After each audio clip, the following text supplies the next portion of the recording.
Ele pode vir buscar, tem 4 tabletes. Vou enfiar um no nariz, um na boca, um no ouvido e outro naquele outro orifício que ele deve saber.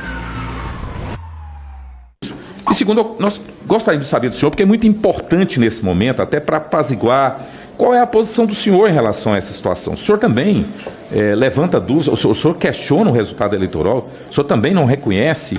Nós gostaríamos de saber se o senhor, porque é muito importante, aliás, se coloca que, nos bastidores, que o senhor é um dos homens conselheiros do presidente Bolsonaro. Quer dizer, qual conselho o senhor tem dado para ele? Para reconhecer realmente que que ele foi derrotado no processo eleitoral, que nós tivemos a vontade da maioria tem que ser respeitada? Quer dizer, essa é outra pergunta que eu também dirijo ao senhor, que eu acho que é muito importante a manifestação do senhor nesse momento.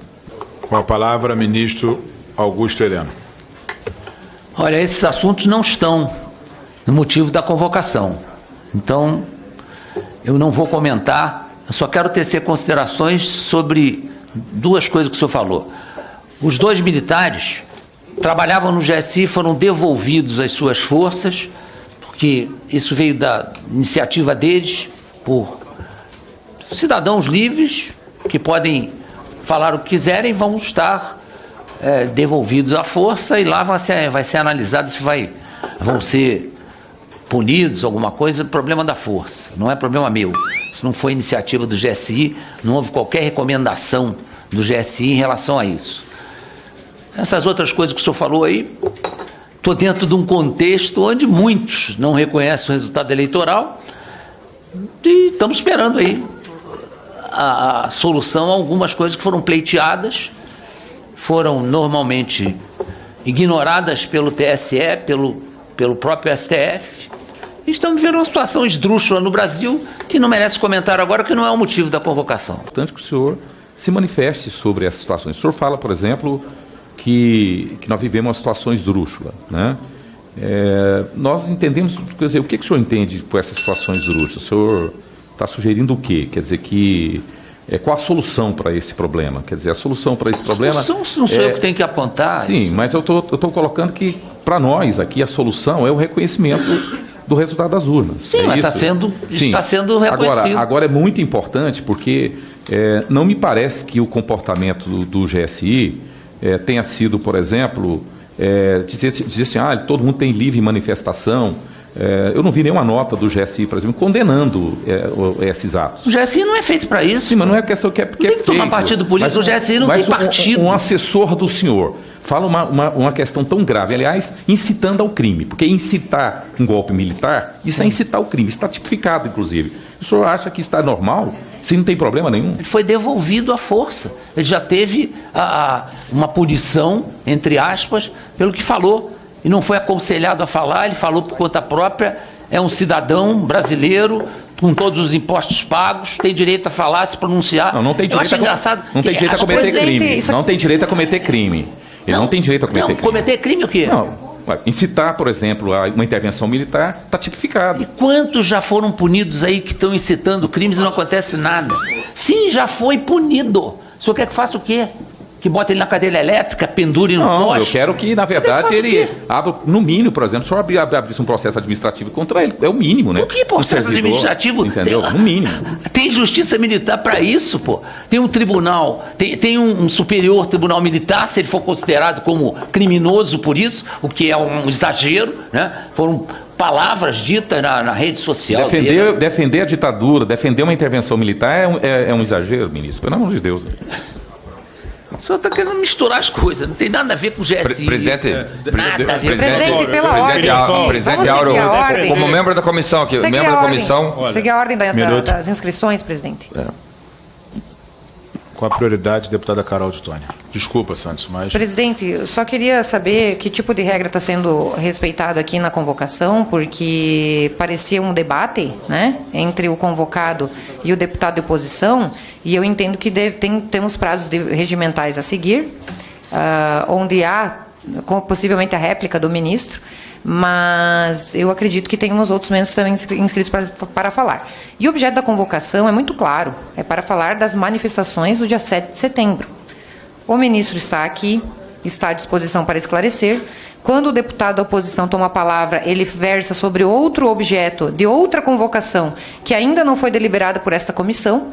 constrangendo o ministro a falar de uma situação de um terceiro, e nós sabemos que a legislação brasileira, a Constituição, Código Penal, Código Civil, são muito claros em dizer que a responsabilidade pelos atos civis e criminais das pessoas são personalíssimos. Então, se tem algum membro dentro das Forças Armadas, dentro do GSI, dentro da Presidência da República, neste parlamento, que faça algo que se entenda que extrapolou alguma lei, a pessoa tem que responder pelos seus atos individualmente. E não o ministro vir aqui como se ele fosse responsável pela conduta de um terceiro.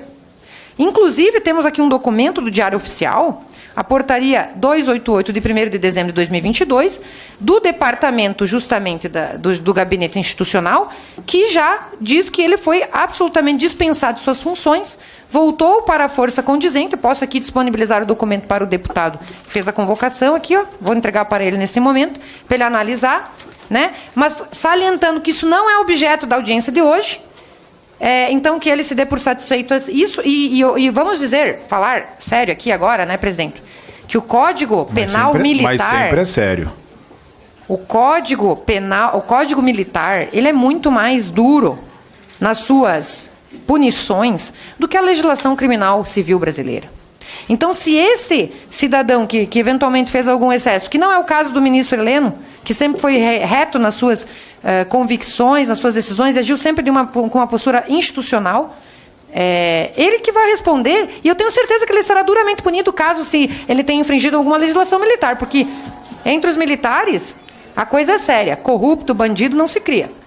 Então, além disso, o nosso artigo 5º da Constituição, ele é claro em dizer que é livre toda expressão do pensamento. Eu defendo a liberdade de manifestação de pensamento.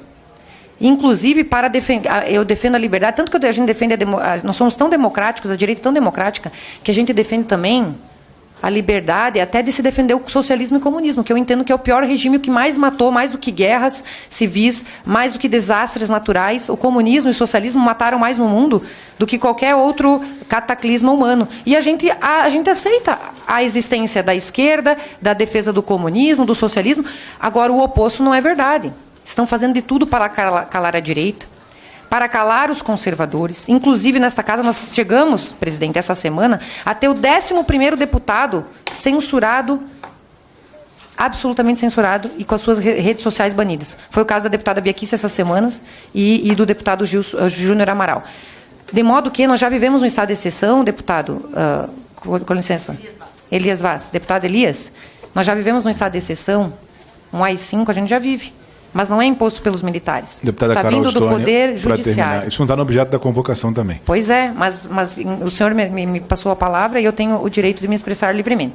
Até então eu não sei, né? Na verdade eu não sei se eu tenho o direito e imunidade parlamentar. Porque se cada cidadão tem o direito de livremente expressar seu pensamento, quanto mais um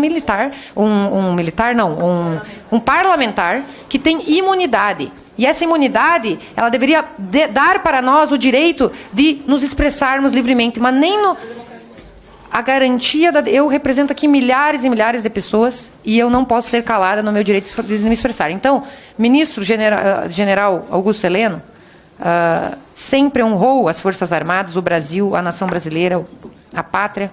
Parabéns pelo seu trabalho. O senhor é uma pessoa extremamente íntegra, que ama essa pátria. E nós temos o mais absoluto respeito.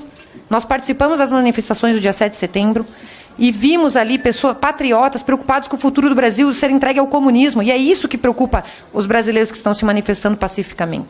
Então é sobre isso que a gente tem que falar, falando da lisura das manifestações pacíficas, e por isso eu devolvo a palavra para o presidente da comissão e peço que a gente, então, faça a inscrição dos deputados para a gente poder ter um término dessa comissão, porque nós temos hoje muitas outras convocações e outras comissões que a gente também tem que participar. Muito obrigado, presidente.